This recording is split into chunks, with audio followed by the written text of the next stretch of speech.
Momen lamaran Dafa Nabila Crazy Rich Sidoarjo dengan anggota TNI AD, tunangan di rumah bak di hotel berbintang.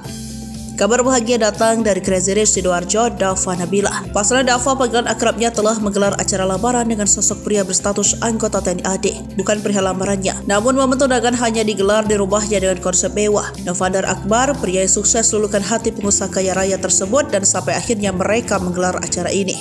Meski hanya digelar di rumah saja, namun siapa sangka penyelenggaraannya sangat mewah dan dekorasi yang dipenuhi dengan bunga mahal-mahal. Pengusaha kaya raya serta selebgram tersebut resmi dilamar kekasihnya yang beranggota TNI Angkatan Darat. Dafa tampak cantik dengan desain baju kebaya warna pink yang dipadukan dengan bawahan kain bermotif yang serasi dengan calon suaminya. Tampak keluarga dan sanak saudara ikut memeriahkan acara tersebut. Bahkan dari kata sederhana, versi Dafa masih bikin tercengang. Pasalnya untuk seserahan hanya ada 30 kotak saja dan meminta ke WO untuk tidak terlalu ribet dan bermewahan.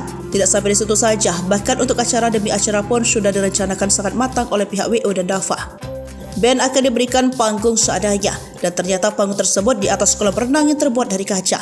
Acara lamaran pun digelar hanya di rumah saja karena rumahnya sudah megah dan melebihi dari hotel berbintang.